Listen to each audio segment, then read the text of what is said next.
आज मैं आपको ऐसी शादी दिखाने लगा हूँ जहाँ पे 100 कटवे तैयार किए जाए और ये ऐसी शादी है जिन्होंने इस बरसों पुरानी रवायत को बरकरार रखा हुआ है। हरिपुर, गाजी और हजरों के आसपास जितनी भी छोटे मोटे गाँव हैं, ये सब जगहों पे इस तरह से कटवा गोश्त तैयार किया जाता था। और कटवा गोश्त बनाने की ये रवायत इतनी पुरानी है कि लोग अब इसको भूलते जा रहे हैं और बहुत ही कम ऐसी शादियां होती हैं जिन पे ये कटवा गोश्त तैयार किया जाता है। तो हमारा सफर शुरू होता है हसन अब्दाल को क्रॉस करते हुए। हम पहुंचे एक गाँव में और यहाँ पर हम 10 किलोमीटर गलत रास्ते पर आ चुके। तो थोड़ी देर आगे जाने के बाद हम एक दफा फिर से गलत रास्ते पर चले और ये ऐसे रास्ते थे जहाँ पे गूगल मैप भी साथ नहीं दे रहा और इसी तरह से पूछते पूछते हम पहुंच गए हरिपुर के गाँव तारचिटी। और ये तारचिटी गांव बहुत ही प्यारा था जहाँ पे आज हमें वलीमे की दावत। तो जैसे ही हम इस गांव में पहुंचे तो यहाँ पे हमें एक भाई मिला जिन्होंने कहा कि मैं आपको उस जगह लेकर चलता हूँ जहाँ पे कटवा तैयार किया जा रहा है। तो जैसे ही हम इस जगह पर आए तो यहाँ पे कटवा कुछ बनाने की तैयारी चल रही है और इन कटवों के नीचे आग लगाई जा रही। वैसे हमारा इरादा था कि हमने यहाँ पर आगे इन कटवों की फुल रेसिपी की वीडियो बनाई, लेकिन हम काफी लेट हो चुके हैं। और ये चीज जो आप देख रहे हैं इसको डनी कहा जाता है और ये कटवे के अंदर इस तरह से लगाई जाती है। और यहाँ पे आप इन बुजुर्गों की बातें सुने की ये क्या कह रहे हैं। 135 साल चाचा नहीं, अपनी उम्र नहीं, दादे नहीं जी, दादे दादे नहीं,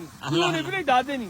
अल्लाह अल्लाह, खानदानी का भी मतलब। हाँ, खानदानी काम फायदा मसीती ने मसले बनाना, फूल बनाना। अच्छा, ये सारी शौक है। एक चीज मुझे यहाँ पे बहुत ज्यादा पसंद है कि यहाँ पे जितने भी शादी के निजामात हैं वो सारे के सारे इन गांव के लोगों ने संभाल रखा है। वैसे तो उस गांव का टेम्परेचर बहुत ठंडा था, लेकिन इन कटवों के सेक की वजह से मुझे यहाँ पे गर्मी लगना शुरू हो गई और मैंने अपनी जैकेट उतारकर एक चरपाई पर। आपको इस गाँव के बारे में कुछ बताता हूँ। इस गाँव का नाम तारचिटी है और इस गाँव की तहसील गाजी और जिला हरिपुर। और यहाँ के लोग इतने मेहमान नवाज है कि उन्होंने सबसे पहले हमें चाय पिलाई और चाय पीने के बाद मुझे ठंड लगना शुरू हो। और दूसरी तरफ मेरे एक दोस्त को जरूरी मिस कॉल आ गई जिसकी वजह से ये झाड़ियों के पीछे चला। और जिस जगह कटवा गोश्त तैयार किया जा रहा था उसके साथ ही बिल्कुल टेंट लगाया गया था जहाँ पे मेहमानों को कटवा खिलाया जाए। और यहाँ पे जो कटवे रखे गए थे वो तकरीबन तैयार हो चुके हैं। कटवों के नीचे मट्टी डालकर इस आग को बंद कर दिया जाए और आखिर में इन कटवों के अंदर लेमन डाला जाएगा जो कि इस डिश के लिए बहुत ज्यादा जरूरी होता है। और अब इन बर्तनों को भी लेकर आया जा चुका था जिसके अंदर कटवा डालकर मेहमानों के आगे पेश किया जाएगा। तो जैसे ही कटवा तैयार हुआ सबसे पहले दुआ कराएगी और दुआ कराने के बाद यहाँ पे कटवा निकालकर हमारे सामने रखा। और ये चौधरी सिद्दीक साहब है जिनके भांजे की शादी पर आज हम इन्वाइटेड थे। और ये कटवा गोश्त इतना लजीज था कि आपको इस तरह का कटवा गोश्त किसी भी होटल से खाने को नहीं मिला। और अब यहाँ पे एक चारपाई के ऊपर रोटियां लाई जा चुकी थी। इन रोटियों को छोटे से तंबू के अंदर रखा जाएगा और इस टाइम तकरीबन 11:30 बजे का टाइम चल रहा था और 11:30 बजे वलीमा यहाँ पे स्टार्ट हो गया था। और ये देखकर मुझे बहुत ही अच्छा लगा कि गांव के बड़े बुजुर्ग इस कटवा गोश्त को निकालकर इन रकाबियों के अंदर रखते जा रहे थे और एक एक करके ये सारी रकाबियां इस तरह से जमीन पर रख दी जाती हैं और ऊपर से इसके ऊपर शोरबा डाला जाता है। और जैसे ही इन बर्तनों को इस कटवा गोश्त से भरा जाता है उसी तरह से गाँव का हर एक बंदा इस कटवा गोश्त को यहाँ से उठाता है और उठाकर इसको दूसरी तरफ लेकर जाता है जहाँ पे मीठे की प्लेट तैयार हो रही है और यहाँ से एक एक प्लेट उठाकर इसको मेहमानों के आगे पेश करने के लिए लेकर जाया जाता है। और इन शादियों पर वेटर्स बाहर से नहीं बुलाए जाते बल्कि ये सारे के सारे काम गाँव के लोग खुद करते हैं। और ये इस तरह से कटवा गोश्त तैयार किया जाता है कि यहाँ पे 60-60 साल के बुजुर्ग भी इसको बड़े मजे से खा रहे होते हैं। और यहाँ के लोगों को कटवा गोश्त इतना ज्यादा पसंद होता है कि एक बंदा 2 से 3 किलो गोश्त आराम से खा जाता है। और अब हमारे सामने भी इस कटवा गोश्त को लाकर रखा गया तो मैंने सबसे पहले इस बर्तन के अंदर से सारी बोटियां निकालकर एक प्लेट में रखी और उसके बाद मैंने रोटी का अच्छी तरह से चूरा बनाकर इस शोरबे के अंदर डाला और ऊपर से लेमन डालकर बोटियों के छोटे छोटे पीसेस। और जब मैंने एक निवाला बनाकर उसको खाया तो यकीन करें कि ऐसा मजा पहले कभी नहीं आया। और उसके बाद हमारे नबी की सुन्नत पर अमल करते हुए मैंने थोड़ा सा हलवा खाया तो यार ये हलवा भी बहुत ज्यादा मजा है। और खाना शाना खाकर हमने इनसे वापसी की इजाजत ली और हम निकल पड़े वहां जहाँ पर हमने अपना बाइक खड़ा किया। और थोड़ा सा चलते ही हम एक दफा फिर से भूल गए कि हमने अपना बाइक कहाँ पर पार्क किया। करते कराते हम पहुंचे अपने बाइक के पास और यहाँ से हमने अपने बाइक को स्टार्ट करके वापसी का रास्ता। इंशाल्लाह नेक्स्ट टाइम आपको कटवा गोश्त की पूरी रेसिपी दिखाएंगे कि शादियों में कटवा किस तरह से तैयार किया जाता है। और अगर आपको हमारी ये वीडियो पसंद आई है तो इस वीडियो को लाइक कीजिएगा और अपने बाकी दोस्तों के साथ शेयर कीजिएगा।